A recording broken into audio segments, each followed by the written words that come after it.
What's up, YouTube? Welcome to another episode of Dive Addiction. Today, we're going to be talking about regulators. More importantly, do I need to go spend thousands of dollars on a regulator so that I can breathe underwater?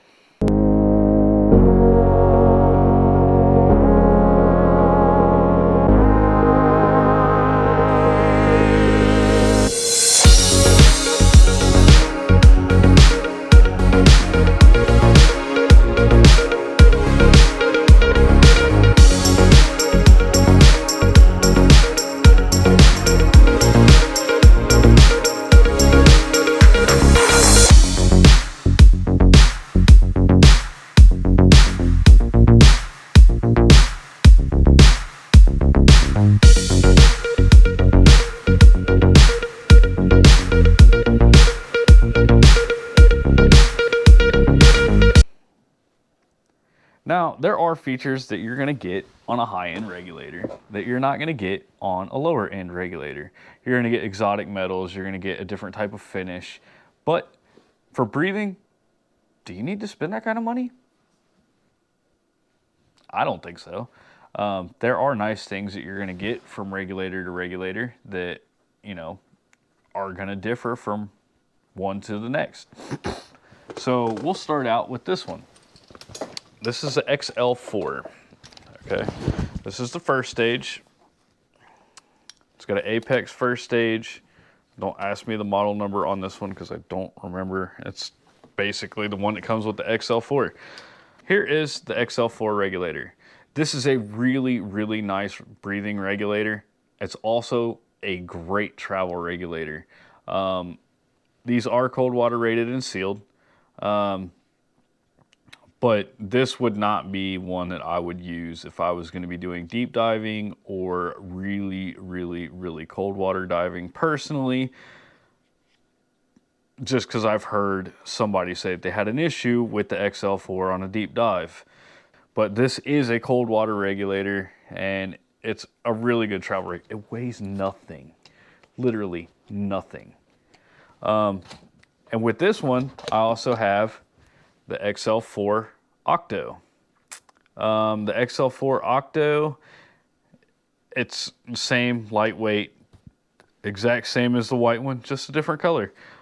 They both have a Venturi adjustment. That is one thing that I wouldn't get a regulator that doesn't have a Venturi adjustment. It's nice to have it. You can buy regulators that are completely unadjustable, but I prefer at least having just a Venturi, if nothing else. I've also got the Apex XTX50 and the Egress. So, and this is I don't remember the model number on this, but it's a sealed regulator. Both of these regulators have a Venturi. So the XL4 and this one have a Venturi. Now this one also has another knob for breathing adjustment. So breathing adjustment is nice to have because I can tune this regulator to breathe exactly how I want it. So not only can I tune this regulator to breathe how I want it, but I can also turn the Venturi on and off. So when I'm on the surface, I'm gonna have the Venturi turned off, so that way if something bumps on my regulator going into the water or whatever, I'm not getting a free flow. Now, your Octo, there are differences, okay?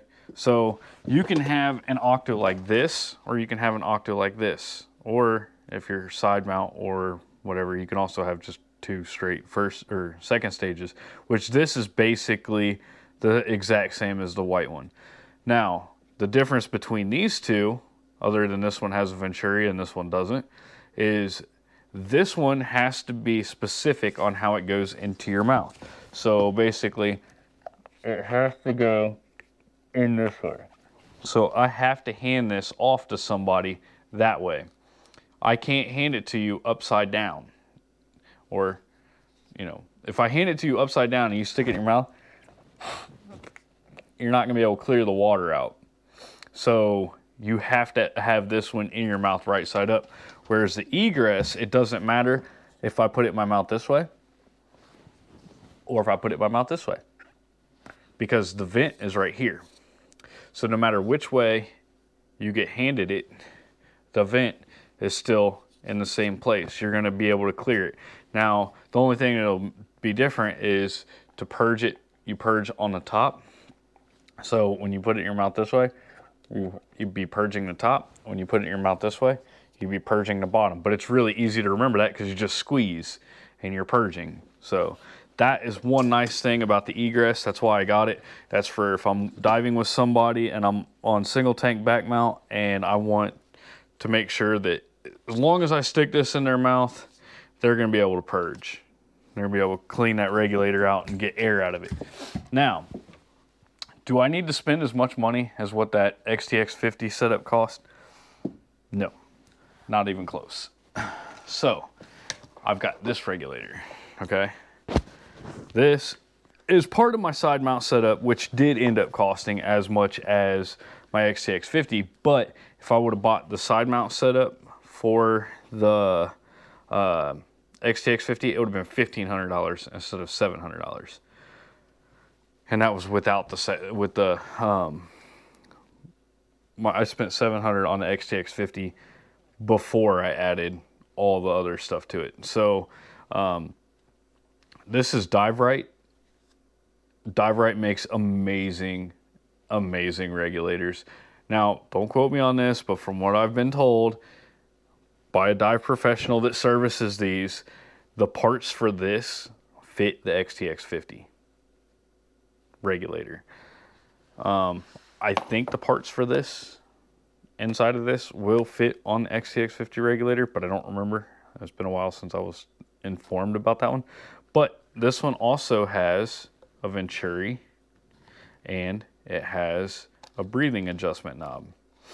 Now, I don't have a safe second or octo on this one because it's my side mount setup, so I would just give you my long hose. And this one would be around my neck on a necklace, basically like this. So this one is always here, plus then I've got a long hose. So whichever one, you know, I'm breathing off of at the time, I have to go to this one and give whoever else my long one. Now, all of my regulators are DIN. So a DIN just basically screws into your valve on your tank instead of on a yoke where there's an A-frame out here and you twist a knob and that tightens up.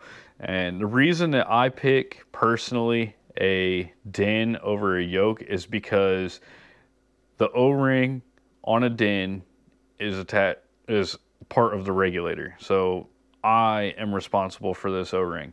Now, if I go and I pick up a tank at a dive shop and I forget to check the O-ring on the tank, it doesn't matter because the O-ring is my responsibility. It's on my regulator. I check this every time I go diving. I check this after every dive. I make sure that if it needs to be changed, it is changed. Where on a tank, you know, I had one where the valve had a little bit of a damage on it. I didn't realize it until I got to the dive site, and I just had to deal with it. It was just barely champagne bubbling. It wasn't like super bad, but I mean, I was in training at the time, you know, so I'm going DIN. DIN is smaller, more compact, and it's just all around, in my opinion, a better option. So we've covered, do I need to spend that much money on a regulator? No, there are plenty of regulator options. Find something in your budget and get diving. Just make sure that you're buying a reputable regulator. Make sure that you have a place close to you where you can go take your regulator to get serviced. Don't buy a regulator that there's nowhere around to service it, because you need somewhere that you can take your regulator to get serviced. I would not recommend servicing regulators yourself. You might be mechanically inclined, but this is your lifeline. This is what delivers you your air underwater. So take it to a professional, somebody that's gone to the class. Every so often, people that are certified through regulator manufacturers have to come back and take a class to make sure that they're proficient and certified or in servicing these regulators. So if you're doing it yourself at home, you just took all responsibility off of the regulator manufacturer and put it on yourself. So if something were to happen, regulator manufacturer isn't going to be liable. Now, there are other types of regulators out there, and you're going to get regulators like these. Also a sealed first stage.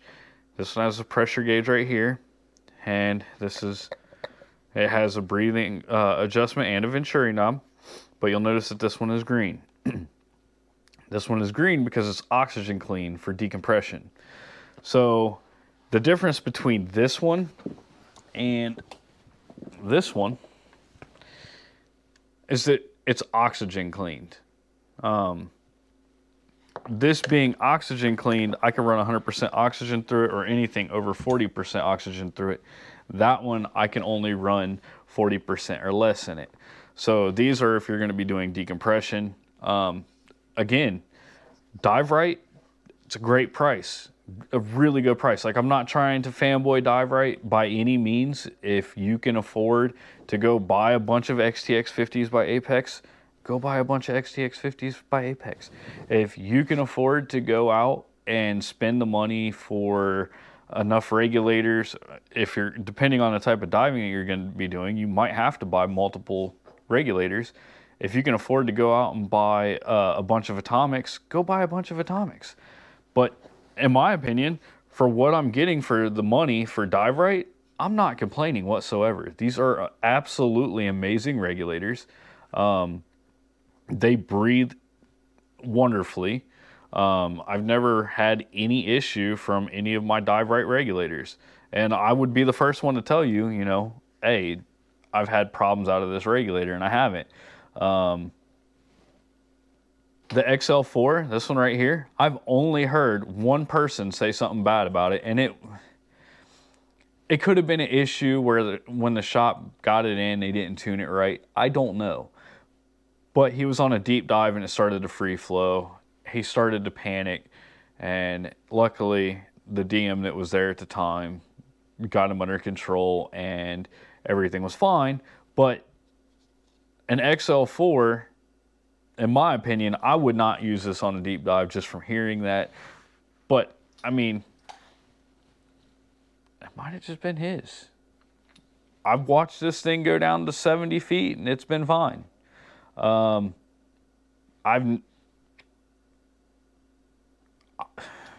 don't even want to say anything bad about it. It's a great regulator. I mean, it's super light. Super light. So in closing, on regulators, do you need to go out and spend a bunch of money? No. You don't have to go out and buy the most expensive regulator on the market. It's not going to make it any better. A lot of the more expensive regulators are expensive because of their finish. A lot of expensive regulators are expensive because of their materials. Some are made out of titanium. Some are made, I mean, they have different features. You got to figure out what features you want when you're going to buy a regulator. Figure out what features you want. Figure out what features that you don't need. And figure out what features that are going to make you more comfortable as a diver. So the main thing is you're worried about comfortability. Now, some things are going to make things more comfortable. In my opinion, having a Venturi makes the work of breathing a lot easier on a regulator. Having a breathing adjustment absolutely makes the work of breathing easier on some regulators. My XTX 50, when I tune it to where it is just shy of free flowing. And you don't even think about it. It's just like breathing on the surface. You don't have to pull hard or anything to get that breath in. And I could do the exact same thing with my Dive Right regulator. With the XTX 50 or with the XL4, this one, you don't have that much adjustment. The only adjustment you get is the Venturi, which it does make a huge difference just to have Venturi. So would I not go buy a regulator because it only has a Venturi and it doesn't have a Breathing adjustment knob? No, this is a great regulator. It breathes amazing. So yes, I would absolutely go buy a regulator that only had a Venturi on it. If you have any questions about regulators, seriously, go to your local dive shop. They know what they've got on their shelves. Find out what works for you, and I hope I see you in the water sometime. Next week, I am going to be sinking an airplane in Circleville Quarry. If you see this before next week, which today is, well, Halloween. So if you see this before next week, hit me up. Come on out. The more people, the merrier. I'm going to be filming it. I'm going to try not to get my hands too dirty this time. Like the last time when I sank the bus, I didn't really get to get too much video because I was working too much. That was a big project. This one, I'm going to try and step back, and instead of doing as much of the work on it, I'm going to be trying to get in there and get filming and try and get some more so that I can put it out there for you guys. Not saying that that's 100% what's going to happen, but there will be video of that, and we'll get the whole thing on video this time. So I appreciate everybody that has subscribed to my YouTube channel. I appreciate every single like that I get, and the comments, I mean, keep them coming, because the more comments I get, the more ideas I get for another video to put out there for you guys, and it tells me what you want to see. So feel free to leave a comment. I mean, tell me my beard looks funny or something. I don't care. Just leave a comment. Smash that like button. Subscribe to my channel. Hit the bell so that you know when I'm posting another video, and help me grow this community, because this is what I love to do. Obviously, you love learning about diving because you're here with me. So subscribe to the channel and grow with me. Thanks, guys. I'll see you on the next one.